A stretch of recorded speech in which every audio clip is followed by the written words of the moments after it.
وہاں میرے پاس آئے تھے کچھ عرصہ پہلے جو عثمان ڈار ہیں، اور انہوں نے کہا میں نے بات کی ہے عمران خان سے، انہوں نے کہا میں آپ سے مشورہ کروں، کچھ کے تو بدن بھی ننگے ہیں، کچھ کی تو فیملیز بھی ننگی کرنے کی دھمکیاں آ رہی ہیں۔ اب پاکستان کے سامنے دو راستے ہیں، ایک راستہ ان میں سے یہ ہے کہ ہم 1954 والی غلطی کو دہرائیں۔ قوم کو وارن کر رہا ہوں مسلسل کہ اس کو سرزمین بے آئین بنانے کا مکمل طور پہ بہت خوفناک نتیجہ نکلے گا۔ عدالتیں اور نظام عدل اور نظام انصاف نظریہ ضرورت کو دفنا دے اور آئین کی بالادستی ہو۔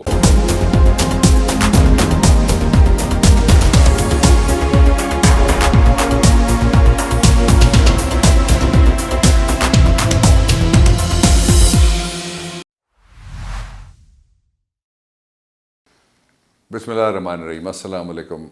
ہیلو پاکستان، دنیا بھر کے محکوم اور مظلوم لوگوں کو اور بے نوا لوگوں کو میرا سلام۔ آج بہت امپورٹنٹ ایشوز ہیں۔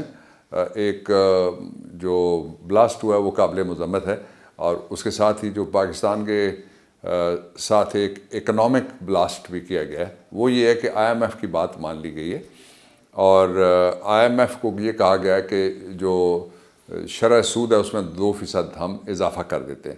یعنی پاکستان پتہ نہیں، یہ کہتے تھے کہ ہم تو بڑے آزاد لوگ ہیں، اور گروی رکھنا تو اس کے لیے چھوٹی لفظ ہے، پاکستان کو بیچنا تو اس کے لیے چھوٹی لفظ ہے، ہر چیز فار سیل لگانا، پاکستان کو لنڈے کا مال بنا دینا، یہ اصلی لفظ ہو سکتا ہے میرے خیال میں اس کے لیے۔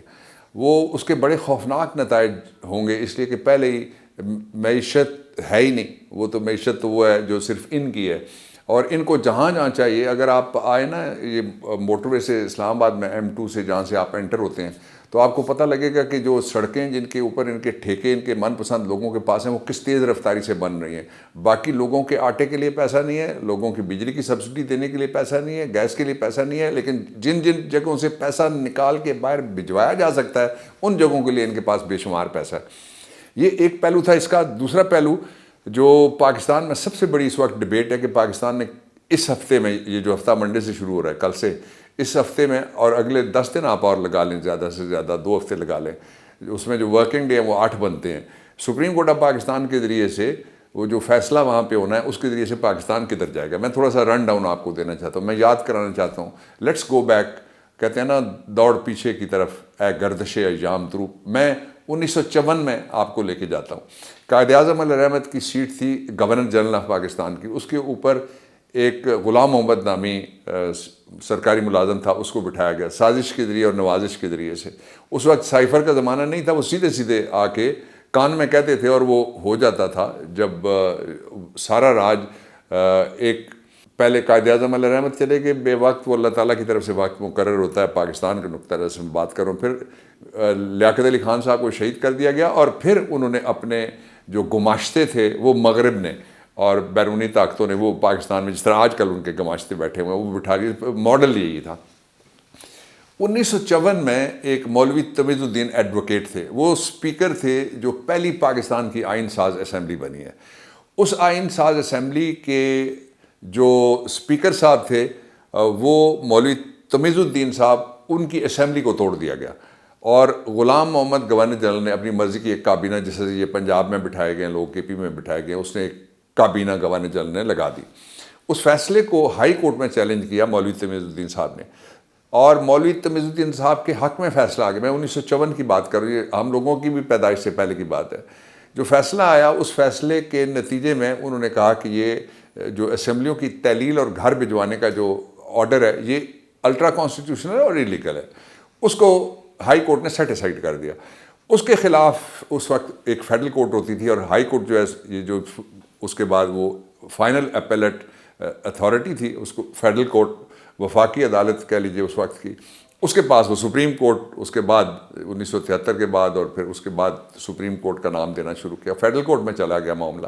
وہاں ایک جج بیٹھا ہوا تھا جس کا نام تھا جسٹس منیر۔ جسٹس منیر نے پہلی بار کیلسنس ڈاکٹرائن آف نیسیسٹی، جس کو کہتے ہیں نظریہ ضرورت عرف عام میں، اس کے تحت فیصلہ دیا کہ پاکستان کو ضرورت ہے، اس لیے میں اس جو اسمبلی توڑنے کا اقدام ہے اس کو میں جائز قرار دیتا ہوں، اور یہ جو بٹھائی گئی ہے ایک من پسند قسم کی کیبنٹ آپ نے دیکھا ہے کہ ایک صوبے میں سے خبر آئی ہے کہ ایک سعودی عرب میں کوئی صاحب تھے، انہوں نے کوئی وہاں گڑبڑ گھوٹالہ کیا، وہاں سے بھاگے ہوئے تھے، انہوں نے اپنے گاؤں میں اپنی قبر بنوائی ہوئی تھی، وہ بھی کابینہ میں چلے گئے۔ ایک سرکاری ملازم تھا، وہ بھی کابینہ میں چلا گیا۔ ایک ڈسمس تھا سروس سے، وہ بھی سارے یعنی نہ جانے کون سا گنڈا وزیر ہو جائے۔ جو اس کا نتیجہ یہ ہوا کہ 1954 کے اندر جسٹس منیر نے جو گورنر جنرل کا اسمبلی تحلیل کرنے کا جو آرڈر تھا، اس کو نظریہ ضرورت کی باقاعدہ سے کباہ پہنائی اور کہا کہ جی یہ کابینہ جو ہے، اور وہ کابینہ تا دیر پھر چلتی رہی۔ اس کا نتیجہ جو نکلا وہ آگے آ کے پھر مشرقی پاکستان ٹوٹ گیا، اور قائد اعظم علیہ رحمت کا دیا ہوا جو پاکستان تھا وہ دو لخت ہو گیا۔ آج ہم پاکستان جو ہے وہ 75 سال کا ہو چکا ہے، اور 75 سال پاکستان کو گزرنے کے بعد کہاں 54 اور کہاں آج 75 سال گزرنے کے بعد ہم کھڑے ہیں 2023 عیسوی سال میں۔ 2023 عیسوی سال میں جو دو صوبوں کی اسمبلیاں جہاں پہ 65% پاکستان کی آبادی رہتی ہے وہ ٹوٹتی ہیں۔ وہ توڑنے کے بعد گورنر دونوں، جو کے پی کا گورنر ہے دونوں صوبوں کا اور پنجاب کا گورنر، وہ اس بات کے پابند تھے آئین کے آرٹیکل 105 کے تحت کہ وہ فوری طور پہ جنرل الیکشن یعنی عام انتخابات کی تاریخ دیں۔ وہ تاریخ دینے سے انکاری ہوئے۔ الیکشن کمیشن کا کردار بہت دفعہ ڈسکس کیا جا چکا ہے، اس نے بھی ایسا ہی کیا۔ اس کے خلاف پٹیشن جاتی ہے، دونوں اسمبلیوں کے جو اسپیکرز ہیں ان میں سے ایک اسمبلی کی، جو پنجاب اسمبلی کی، وہ جاتی ہے پٹیشن، اور وہ پٹیشن لاہور ہائی کورٹ ان کا اسمبلیوں کی تحلیل کے بعد جو نئے انتخابات کی تاریخ 90 دن کے اندر نہ دینے کا اقدام ہے اس کو غیر قانونی قرار دیتا ہے ہائی کورٹ۔ اس پہ بھی عمل درآمد کرنے سے انکاری ہو جاتے ہیں جب سارے ادارے مل کے۔ تو پھر جاتا ہے معاملہ سپریم کورٹ آف پاکستان میں، اور چیف جسٹس نے کہا ہے کہ آئین نے دروازہ کھٹکھٹایا۔ اب میں 1954 والی بات ذہن میں رکھیے گا، جب 54 کے بعد 2023 میں یعنی ہم اگلے ملینیم میں آ گئے، تو اب اس ملینیم میں دو سپیکر اس وقت سپریم کورٹ آف پاکستان میں پٹیشن لے کے گئے اور وہ کہتے ہیں کہ آئین پہ عمل درآمد کیا جائے۔ اب پاکستان کے سامنے دو راستے ہیں۔ ایک راستہ ان میں سے یہ ہے کہ ہم 1954 والی غلطی کو دہرائیں اور ایک بار پھر نظریہ ضرورت، جس کو بار بار گلے لگاتا رہا ہے ہمارا نظام انصاف اور عدالتیں ہماری، اس کو ایک بار پھر گلے لگایا جائے۔ اس کا نتیجہ پہلے جو ہم نے بھگتا ہے اس سے خوفناک نتیجہ، میں قوم کو وارن کر رہا ہوں مسلسل کہ اس کو سرزمین بے آئین بنانے کا مکمل طور پہ بہت خوفناک نتیجہ نکلے گا۔ جو دوسرا راستہ ہے وہ یہ کہ عدالتیں اور نظام عدل اور نظام انصاف نظریہ ضرورت کو دفنا دے اور آئین کی بالادستی ہو۔ یہ فیصلہ اب ہونے والا ہے۔ اچھا، جس ڈیسک پہ میں اس وقت بیٹھا ہوا آپ سے بات کر رہا ہوں، اس کے پیچھے میری مین ورک سٹیشن ہے اور بڑی لائبریری میری اس کے پیچھے آپ کو نظر آ رہی ہوگی کھڑکی میں سے یا دروازے میں سے۔ وہاں میرے پاس آئے تھے کچھ عرصہ پہلے جو عثمان ڈار ہیں، اور انہوں نے کہا میں نے بات کی ہے عمران خان سے، انہوں نے کہا میں آپ سے مشورہ کروں۔ تو انہوں نے مجھے بتایا کہ ان کے علاقے سے کوئی آدمی گرفتار ہوا ہے، اور وہ سٹوری جو کل سنا رہے تھے عمران خان اور دوسری طرف بیٹھے ہوئے تھے، ایک طرف ان کے عثمان ڈار اور دوسری طرف جاوید، وہ مجھے عثمان ڈار سنا کے گئے۔ اس پہ میں نے اپنی لیگل اوپینین اور جو ویب فارورڈ تھا ان کو بتایا، اور اس کی بنیاد کے اوپر ایک انہوں نے پرچہ کیا۔ اور عثمان ڈار اور عمر ڈار اور عامر ڈار، تینوں جو بھائی ہیں، ان کے اوپر پرچہ کیا ہے، آپ حیران ہو جائیں گے کہ وہ جو ٹیکس پیئرز ہیں اور بھاری ٹیکس دینے والے ہیں اور انڈسٹریلسٹ ہیں، صاحب جائیداد ہیں، وہ ایک چپڑاسی کے ذریعے کہ انہوں نے ٹھیکیداروں سے پیسے لیے اور چپڑاسی نے ان کو لے کے دیے۔ جو واردات ہوئی ہے وہ کل بیان کی جا چکی ہے۔